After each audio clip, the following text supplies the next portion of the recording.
जिस्निथि बड'लेण्ड सानाव नोंथांमोनखौ बयखौबो बरायबाय। जों दिनै नैथि हाबाफारि बादियै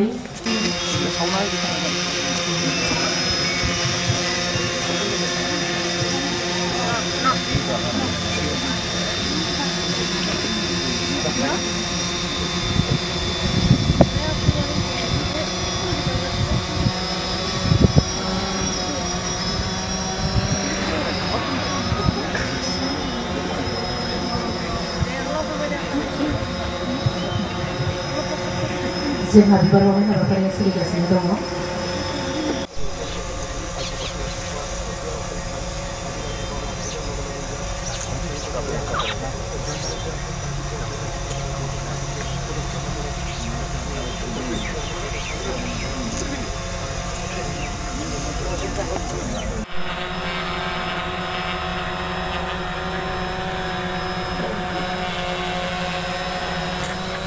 मोजां दा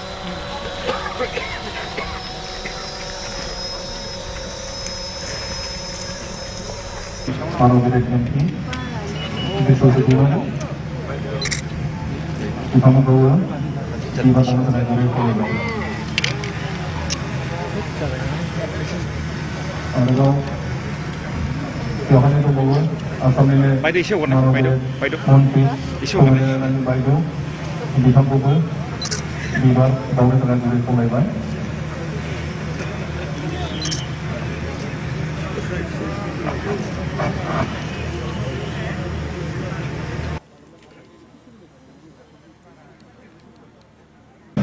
divisi Siapai bahagian apa sabtu orang kita nanti kedua kita menjadi divisi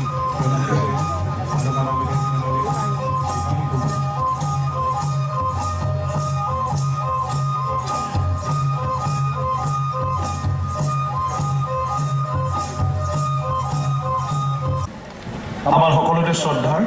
আৰু অতিকৈ আপন মৰমৰ শ্ৰীযুত হাগ্ৰামা মহিলাৰী ডাঙৰীয়া আমাৰ অসমৰ মন্ত্ৰী আমাৰ সকলোৰে শ্ৰদ্ধাৰ প্ৰমীলা ৰাণী ব্ৰহ্ম বাইদেউ আৰু চন্দন ব্ৰহ্ম ডাঙৰীয়া ৰিহন দৈমাৰী ডাঙৰীয়া আমাৰ সকলোৰে শ্ৰদ্ধাৰ বিটিচি ডিপুটি চিফ শ্ৰীযুত কাম্পা বৰগোহাঁই ডাঙৰীয়া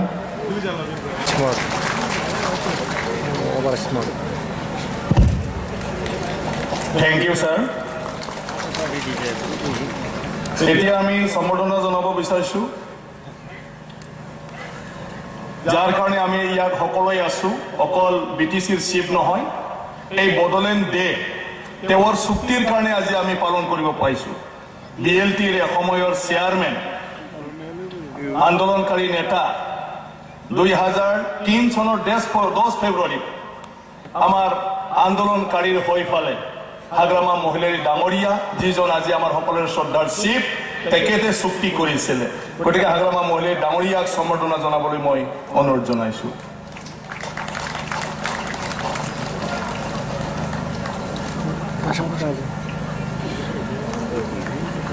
থ্যাংক ইউ স্যাৰ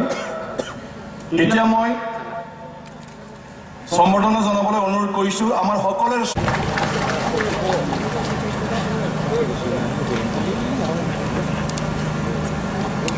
ধন্যবাদ আমাৰ তেতিয়া থাকি গৈছিলে আমাৰ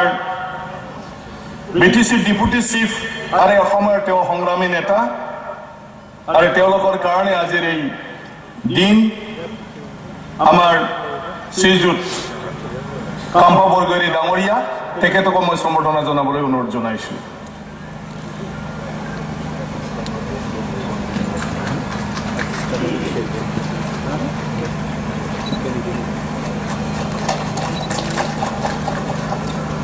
আমাৰ মাজত আছে আমাৰ সকলোৰে শ্ৰদ্ধাৰ আমাৰ অভিভাৱক সংগঠন এটা স্পেচিয়েলিটি আছে আৰু বড়ো সংগীত জগতক তেখেতৰ নামটো নলৈ আমি সংগীতৰ কথা আলোচনা কৰিব নোৱাৰো আমাৰ সকলোৰে চিনাকি শ্ৰীমতী সুলেখা বসুমতাৰী বাইদেউ তেখেতে জীৱনত বহুত গান গালে আমাৰ প্ৰথম সিনেমা আলায়াৰন তাৰপৰা আৰম্ভ কৰি বিভিন্ন এলবাম বহুত গান গাইছে মুখ্যমন্ত্ৰী ডাঙৰীয়াৰ হাতদি তেখেতক BTCৰ এৱাৰ্ডটো পুৰস্কাৰটো আৰু সন্মানটো দিবৰ কাৰণে মই অনুৰোধ জনাইছোঁ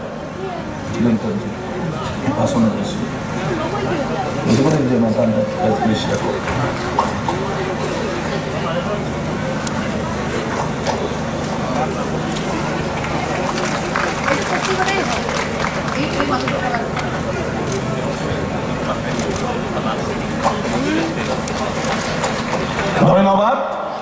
আমাৰ আৰ্চাৰি প্লেয়াৰ আৰ্চাৰি খেলুৱে পল্লৱী বড়ো আমি সবে জানো বৰ্তমান স্পোৰ্টসৰ ক্ষেত্ৰত BTC অঞ্চলৰ আমাৰ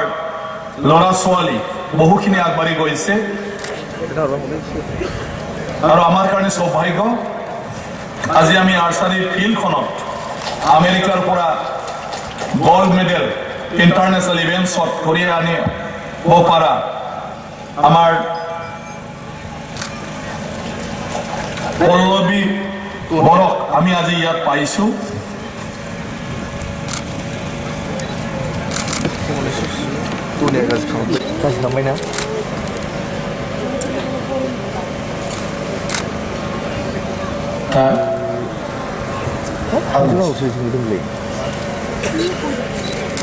তো ধন্যবাদ তেখেতলৈ তেখেতৰ আয়ু দীৰ্ঘ হওক আৰু বহুতো সাহিত্য সৃষ্টি কৰিব পাৰক ঈশ্বৰে যেন সদায় তেখেতক আশীৰ্বাদ দিয়ে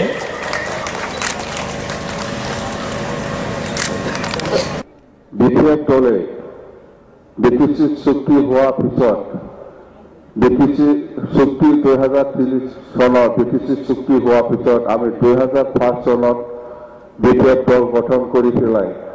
আজিলৈকে যে আমি BPF দলে BTC বাকী ৰাইজৰ আশীৰ্বাদত বা সকলো জাতি জনগোষ্ঠীৰ সহযোগত আমি একেলগে থাকি এই BTC অঞ্চলত শান্তি বজাই ৰাখি একতা বজাই ৰাখি আমি যে একেলগে এই অঞ্চলৰ বিভিন্ন সমস্যাত বা বিভিন্ন ঘাট প্ৰতিঘাত পাৰ কৰি হলেও আমি একেলগে এই অঞ্চলত বসবাস কৰি উন্নতিৰ কাম কৰিব পাৰিছো বা BPF দলে 15 বছৰ এই BTC অঞ্চলত শাসন কৰি পেলাই কাম কৰিব পাৰিছো সেইটো হল আপনাৰ সকলৰে আশীৰ্বাদত আমি এই BPF দলে কৰিব পাৰিছো এই কাৰণে মই প্ৰথমতে গোটেই অসমবাসী ৰাইজ তথা BTC বাসী ৰাইজলৈ মোৰ আন্তৰিক ধন্যবাদ যাচিছো আপোনালোকৰ আশীৰ্বাদতে আমি এইখিনি আজিলৈকে এই BTC অঞ্চলত কাম কৰিবলৈ সুবিধা পাইছো আমি সঁচাকৈ আমি ধন্যবাদ দিব লাগিব আজিৰ দিনত অসম সৰকাৰ তথা বিজেপি দলে আমাক যেনেকুৱা BTC উন্নতিৰ কাৰণে যেনেকৈ আমাক সহায় কৰি আহিছে বা সহায় কৰি আছে তাৰ কাৰণে মই আমাৰ অসমৰ মুখ্যমন্ত্ৰী সৰ্বানন্দ সোণোৱাল ডাঙৰীয়া তথা বিজেপি দলক আমি ধন্যবাদ দিব লাগিব আৰু ভাৰতৰ প্ৰধানমন্ত্ৰী নৰেন্দ্ৰ মোদী ডাঙৰীয়াকো আমি ধন্যবাদ দিব লাগিব যাৰ কাৰণে আমি আজি ইয়াত আজি BTC বিভিন্ন দিগত উন্নতিৰ কাম কৰিব পাৰিছো ধন্যবাদ দিব জানিবই লাগিব আমিতো BPF দলে হাজাৰ হাজাৰ আমাৰ BTC বাসী ৰাইজক আমি ধন্যবাদ দিবই লাগিব বলে মানে আপোনালোকৰ সহযোগৰ কাৰণে আপোনালোকৰ সহায়ৰ কাৰণে আমি BTC আজি 15 বছৰ আমি সৰকাৰ বনাব পাৰিছো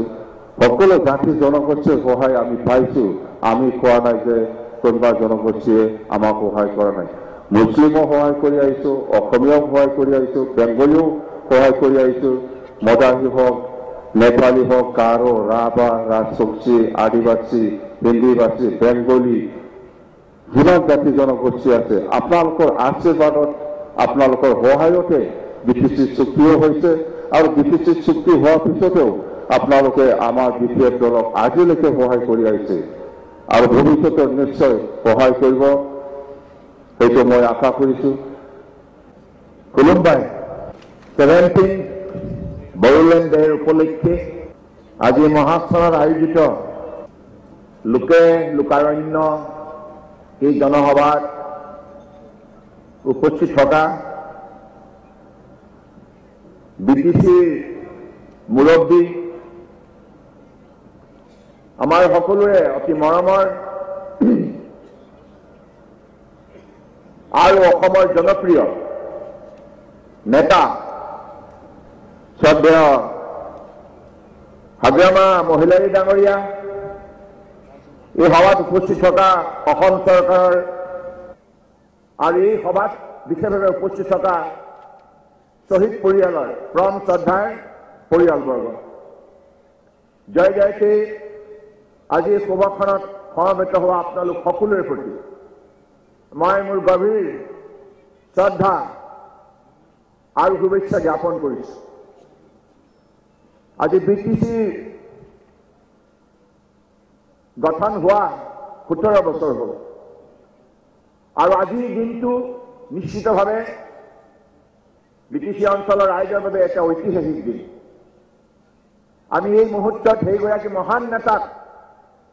শ্ৰদ্ধাৰে সোঁৱৰিব লাগিব, যিগৰাকী মহান নেতাৰ কষ্ট, ত্যাগ আৰু পৰিশ্ৰম কেৱল বিটিচি অঞ্চলৰ ৰাইজেই মনত ৰাখিছে এনে নহয়, অসমৰ জনগণে শ্ৰদ্ধাৰে মনত ৰাখিছে সেইগৰাকী বডোফা প্ৰণম শ্ৰদ্ধাৰ উপেন বৰ্মা ডাঙৰীয়া, যিগৰাকীৰ প্ৰতি মই আজি সভাখনত মোৰ গভীৰ শ্ৰদ্ধাঞ্জলি জ্ঞাপন কৰিছো। আজি এইখন সভাত উপস্থিত থাকি মই এটি কথা বিশেষভাৱে উপলব্ধি কৰিছো যে একালত এই অঞ্চল ভাৰতবৰ্ষৰ মানচিত্ৰত অশান্ত অঞ্চল হিচাপে চিহ্নিত হৈছিল, কিন্তু বিটিচি গঠন হোৱাৰ পাছত আমাৰ সকলোৰে মৰমৰ নেতা হাগ্ৰামা মহিলাৰী ডাঙৰীয়াৰ বলিষ্ঠ নেতৃত্বত তেখেতে নিজৰ সতীৰ্থৰ সৈতে মিলি বিটিচি এলেকাত বসবাস কৰা জনজাতি অজনজাতি সকলো জাতি জনগোষ্ঠী ভাষা ভাষী ধৰ্মাৱলম্বী লোকক আস্থাত লৈ আৰু সকলোৰে প্ৰতি সমদৃষ্টি ৰাখি সকলোৰে সমন্বয়ৰ বাবে দৃষ্টান্তমূলক পদক্ষেপ ল'লে। তাৰ বাবে আজি এই বিটিচি এলেকাত শান্তি সম্ভৱ হৈছে আৰু সকলোৱে তেখেতৰ বলিষ্ঠ নেতৃত্বত সন্মান বুটলিবলৈ সক্ষম হৈছে, মৰ্যাদা সহকাৰে জীৱনৰ বাটত দৃঢ়তাৰে উন্নয়নৰ যাত্ৰাত অগ্ৰসৰ হ'বলৈ সক্ষম হৈছে। গতিকে সেইবাবে আজি এই অঞ্চল কম দিনৰ ভিতৰতে শিক্ষা, স্বাস্থ্য, কৃষি, পৰ্যটন, উদ্যোগ, যাতায়াত ব্যৱস্থা, যোগাযোগ ব্যৱস্থা আৰু সংস্কৃতি, ভাষা, সাহিত্য সকলোতে প্ৰাণ পাই উঠিছে। বাৰে ৰখনীয়া কৃষ্টি সংস্কৃতিৰ এই বিটিচি অঞ্চল হাৰুৱা পথাৰ কোকৰাঝাৰ, চিৰাং, বাক্সা, ওদালগুৰি অসমৰ এই 4খন জিলা অত্যন্ত হাৰুৱা জিলা হিচাপে পৰিচিত। ইয়াত বসবাস কৰা ৰাইজ অত্যন্ত কৰ্ম উদ্যোগী। অসম দ্ৰুপে আগুৱাই যোৱাৰ দিশত আজি যেনেধৰণে আমি সকলোৱে মিলিত প্ৰচেষ্টাৰে বৰাক ব্ৰহ্মপুত্ৰ পাহাৰ ভৈয়াম সকলোৱে 33খন জিলাৰ ৰাইজে সংকল্প লৈছো, আমি সংকল্প লৈছো মিলা প্ৰীতিৰে থাকিম, সমন্বয়ৰ দ্বাৰা আমাৰ ভৱিষ্যত ভাৰতবৰ্ষৰ বুকুত শক্তিশালী পথ প্ৰতিষ্ঠা কৰিম। এই যাত্ৰা কোনোৱে ৰোধ কৰিব নোৱাৰে। গতিকে সেই যাত্ৰাত আমি দৃঢ়তাৰে আগবাঢ়িছো আৰু সেই যাত্ৰাত আজি অন্যতম সাৰথী হিচাপে বিটিচি অঞ্চলৰ ৰাইজে যি দৃঢ়তাৰে বলিষ্ঠ পদক্ষেপ লৈছে তাৰ বাবে আজি আমি সকলোৱে মনোবল পাবলৈ সক্ষম হৈছো। গতিকে এই কথা আমি ইতিহাসৰ পাতত সোণালী আখৰে লিখিবলৈ সক্ষম হৈছো যে সমন্বয়ৰ যোগেদি শক্তিশালী হ'ব পাৰি আৰু বিটিচি এলেকাত হাগ্ৰামা মহিলা ডাঙৰীয়াৰ বলিষ্ঠ নেতৃত্বত সমন্বয়ৰ ধাৰা শক্তিশালীৰ ওপৰত আপোনালোকে সকলোৱে জনজাতি অজনজাতি সকলোৱে মিলিত প্ৰচেষ্টাৰে ইয়াক সম্ভৱ কৰি তোলাৰ ক্ষেত্ৰত সফলতা অৰ্জন কৰিছে। তাৰ বাবে মই আজি শুভক্ষণত বিটিচি অঞ্চলত বসবাস কৰা সকলো ৰাইজৰ শ্ৰীচৰণত গভীৰ কৃতজ্ঞতা জ্ঞাপন কৰিছো। আজি এই অঞ্চলত মেডিকেল কলেজ প্ৰতিষ্ঠা হৈছে, এই অঞ্চলত ইঞ্জিনিয়াৰিং কলেজ, এই অঞ্চলত বিশ্ববিদ্যালয়, এই অঞ্চলত এয়াৰপোৰ্ট, ৰাস্তা পদূলি, দলং আৰু সাহিত্য সংস্কৃতি বিশেষভাৱে প্ৰাণ পাই উঠিছে। ক্ৰীড়া ক্ষেত্ৰত আমাক যুৱক যুৱতীয়ে গৈ বিশ্ব মঞ্চৰ পৰা ভাৰতবৰ্ষৰ বাবে গৌৰৱ কঢ়িয়াই আনিবলৈ সক্ষম হৈছে। আৰু জৈৱিক ক্ষেত্ৰত আমাৰ ওদালগুৰি জিলাৰ আমাৰ যুৱকে ফ্ৰান্স, জাৰ্মানী, কানাডা, আমেৰিকাৰ দৃষ্টি আকৰ্ষণ কৰিবলৈ সক্ষম হৈছে। গতিকে এই অঞ্চলত প্ৰতিভা অভাৱ নাই। এই অঞ্চলত প্ৰতিভা পৰ্যাপ্ত পৰিমাণে আছে। কেৱল আমি সকলো সময়তে মনত ৰাখিব লাগিব এই সকলোবিলাক প্ৰতিভা এটা শক্তিশালী গণতান্ত্ৰিক শান্তিপূৰ্ণ বাতাবৰণ আমি জীয়াই ৰাখিব লাগিব। আজি অসম আপোনালোকে দেখিছে ভাৰতীয় জনতা পাৰ্টীৰ নেতৃত্বাধীন মিত্ৰজোঁট চৰকাৰ সকলো খিলঞ্জীয়া ভূমিপুত্ৰই মিলি সকলো অসমীয়া, মাৰোৱাৰী, বিহাৰী, বঙালী, পঞ্জাবী, নেপালী, হিন্দু, মুছলমান, খ্ৰীষ্টান, বুদ্ধিষ্ট, জৈন, শিখ সকলো জনজাতি, অনুসূচিত জাতি, সকলো জাতি জনগোষ্ঠীয়ে মিলিত প্ৰচেষ্টাৰে এইখন চৰকাৰ গঠন কৰিছে। গতিকে এইখন চৰকাৰে বিশ্বাস কৰে সমন্বয়ত, এইখন চৰকাৰে বিশ্বাস কৰে কঠোৰ পৰিশ্ৰমত, এইখন চৰকাৰে বিশ্বাস কৰে আমি সকলোৱে মিলি আমাৰ মনোবল বৃদ্ধি কৰা। গতিকে সেইবাবে মই বিশ্বাস ৰাখিছো কেৱল 2 বছৰ 8 মাহৰ কাৰ্যকালতেই এইখন চৰকাৰে যিমান দৃঢ়তাৰে আজি বিশ্বৰ মানৱ সমাজৰ দৃষ্টি আকৰ্ষণ কৰিবলৈ সক্ষম হৈছে। নাগৰিকত্ব সংশোধনী বিধেয়ক 2016 লৈ অপব্যাখ্যা চলিছে, অপপ্ৰচাৰ চলিছে। আমি আপোনালোকক সুস্পষ্টভাৱে জনাব বিচাৰিছো ভাৰত চৰকাৰৰ পৰা যি সিদ্ধান্ত হৈছে এই সিদ্ধান্ত কেন্দ্ৰীয় চৰকাৰৰ মাননীয় গৃহমন্ত্ৰী ৰাজনাথ সিং ডাঙৰীয়াই উভয় সদনতে ৰাজ্যসভা আৰু লোকসভাত এই সিদ্ধান্তক লৈ সুস্পষ্ট কেন্দ্ৰীয় চৰকাৰৰ দৃষ্টিভংগী ব্যাখ্যা কৰিছে। অসমৰ 6 জনগোষ্ঠীক জনজাতিকৰণ দিয়াৰ গোটেই প্ৰক্ৰিয়াটোত যাতে বৰ্তমান যিসকল জনজাতীয় সম্প্ৰদায়ৰ লোক আছে তেখেতসকলে অতদিনে ভোগ কৰি অহা সাংবিধানিক সা সুবিধা কিঞ্চিত মানুহ যাতে আঘাতপ্ৰাপ্ত নহয় ইয়াৰ প্ৰতি দৃষ্টি ৰাখিয়ে 6 জনগোষ্ঠী জনজাতিকৰণ দিয়া হ'ব। অৰ্থাৎ বৰ্তমান যিসকল জনজাতীয় সম্প্ৰদায়ৰ লোকে যি সাংবিধানিক বিধি ব্যৱস্থাৰ দ্বাৰা সা সুবিধা লাভ কৰি আছে সেই সা সুবিধা আগন্তুক দিনত সকলো সময়তে তেখেতসকলে ভোগ কৰি থাকিব পাৰিব। সম্পূৰ্ণৰূপে সুৰক্ষিত তেখেতসকলৰ স্বাৰ্থ আৰু তেখেতসকলৰ অস্তিত্ব, তেখেতসকলৰ সা সুবিধা। এটকাত চাউল যোগান ধৰাৰ সিদ্ধান্ত গ্ৰহণ কৰিছে। 1 মাৰ্চৰ পৰা বলৱৎ হ'ব, কাৰ্যকৰী হ'ব আৰু চাহ বাগানৰ চাহ শ্ৰমিক ৰাইজৰ বাবে বিনামূলীয়াকৈ আমি চাউল যোগান ধৰাৰ সিদ্ধান্ত লৈছো। আৰু বিধৱাসকলৰ বাবে এককালীন 25,000 টকা আগবঢ়োৱাৰ উপৰিও তেখেতসকলে যাতে পেঞ্চন পাব পাৰে ইয়াৰ ব্যৱস্থা আমি বাজেটত লৈছো।